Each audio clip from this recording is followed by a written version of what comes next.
गिबियावनो बयखौबो स्कुलार tuition centre YouTube चेनेलावहाय फरायग्रा लानाय जाबाय दायो बे भिडिअ'आवहाय सावरायनो नागिरदों थाखो 10 सानखान्थि आयदानि खोन्दो 8नि सोंनाय बिदां 8.2नि 3 नम्बरनि रमान 1 आरो रमान 2 बे सोंनायनि सायावहाय जों सावरायगोन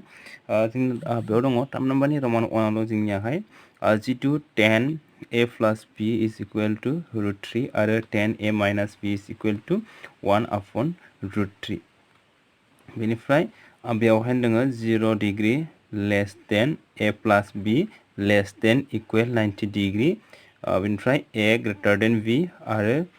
सरि a आरो b खौहाय दिहुन जे बेयावहाय मा दङ 10a plus b नि समान √3 आरो 10a minus b नि समान 1/√3 होमबा बेयावहाय मा दङ आरो a plus b a आरो b नि माना दाजाबनानै मोननायाहाय मा जायो लाथिख'निख्रुइ बे लाथिख' डिग्रीनिख्रुइ देरसिन आरो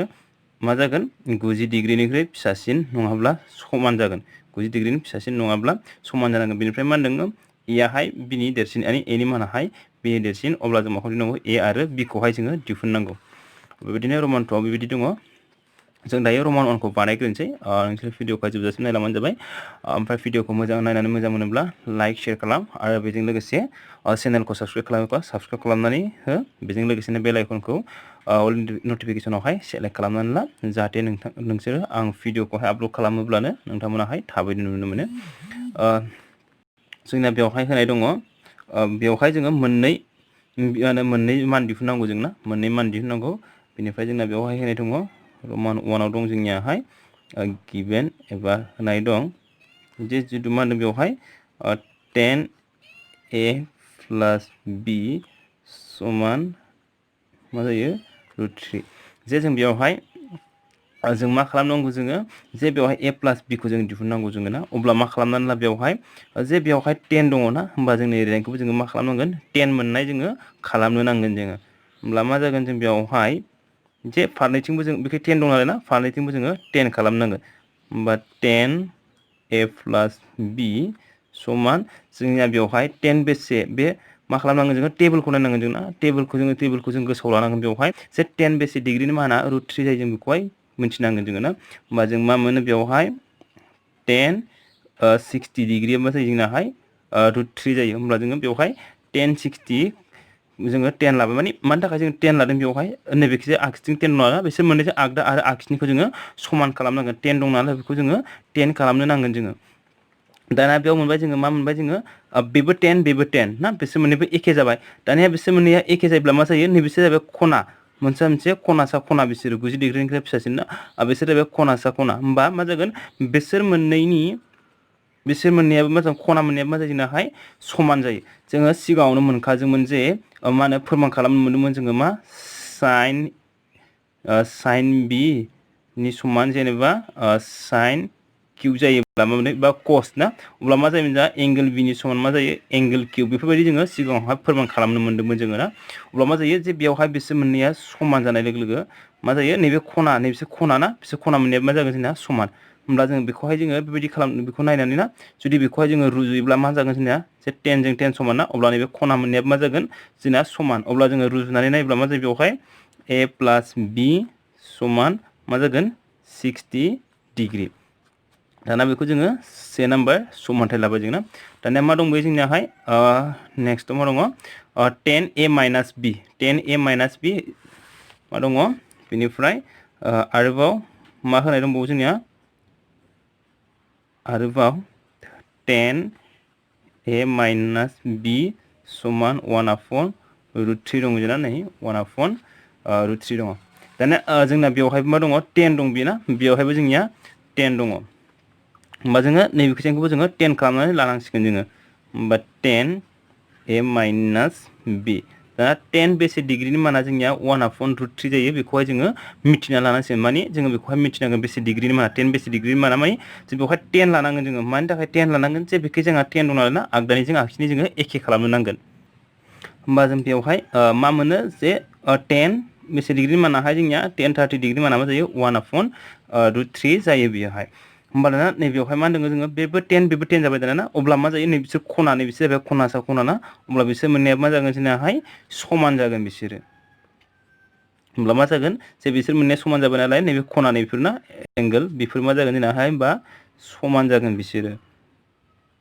बेसेबां डिग्री होमबा जोङो 2 नाम्बार लाबाय दाना 1 नाम्बार समानथाय आरो 2 नाम्बार समानथायनिफ्राय जोङो ना बेखौहाय जोङो मान दिहुनदो जोङो होमबा बेनिखायनो 1 आरो 2 निफ्राय ना 1 आरो 2 निफ्राय जों मोनो मा मोनो नाय बेवहाय बेवहाय जों दाजाबोब्ला ना ए जों ए बेबो मोननैबो प्लास ना प्लास माने ए मोननैजों प्लास खालामबा बेसेबां मोनगोन जोङो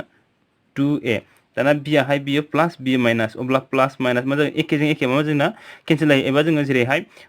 2 माइनास 2 मा जायोनाहाय 0 जायो ना एकेजों एके दानख'योब्ला जोंना मा जायो 0 जायो थिग बेबायदिनो b निफ्राय b खौ दानख'योब्ला 0 जागोन एबा b जों b केन्सेल थांगोन बेयो ना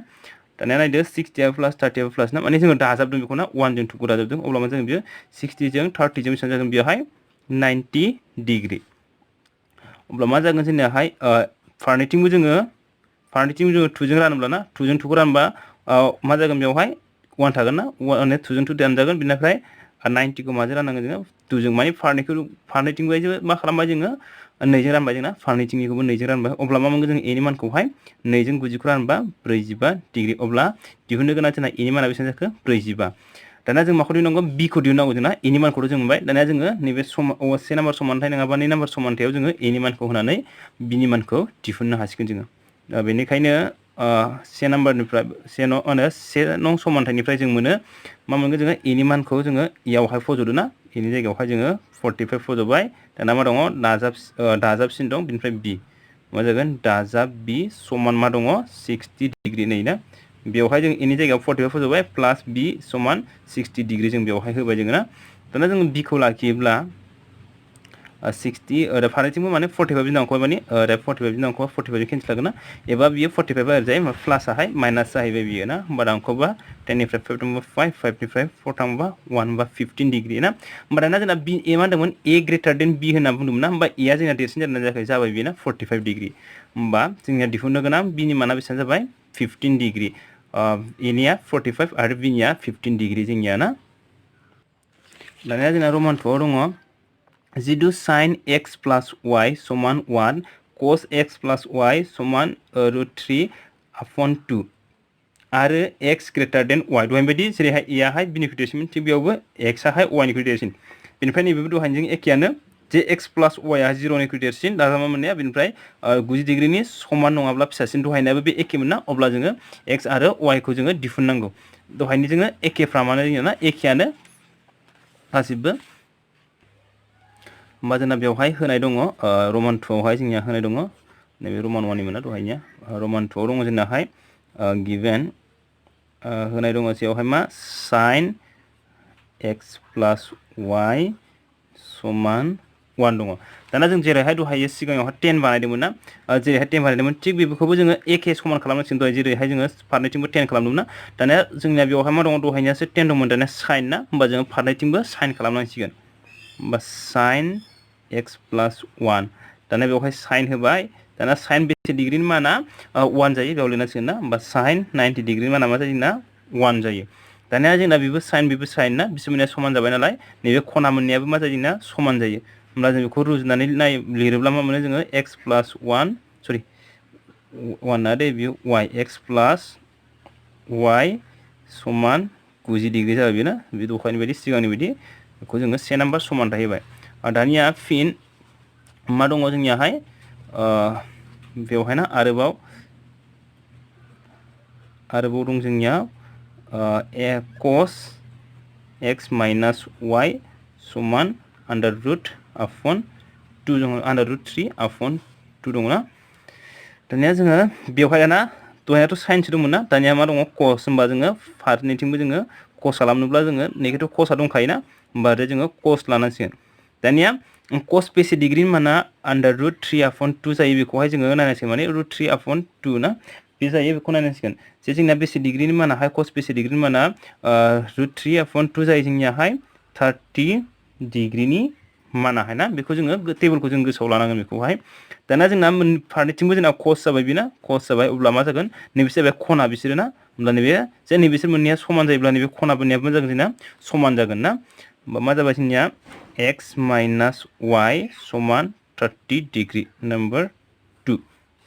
दाना सिगांनि बायदि 1 आरो 2 निफ्राय जों मोनो दानिया x आ मोननैबो प्लास नालाय मा जागोन बेयाव दाजाबोब्ला 2x होमबा y जों y केन्सेल जागोन बेनिफ्राय 90 जों 30 जों दाजाबोब्ला 120 डिग्री जाबाय बेना होमबा जोङो फारनैथिंबो जोङो 2 जों रानबा 2 जों 2 खौ रानबा 1 ना 1 जों x जोंबा 1 सरि x दाना जों बेखौहाय जोङो रानगोन जोंना 2 जों रानबा बेसेबां मोनगोन जों बेखौहाय 60 डिग्री ना होमबा दिहुननो गोनां जोंना x नि माना बेसेबां जाखो 60 डिग्री बेनिखायनो दिहुननो गोनां x नि माना 60 डिग्री जाबाय बेना बेनिफ्राय दाना जों माखौ दिहुननांगौ y जों दाना दहायनि बायदि सिगांनि बायदि ना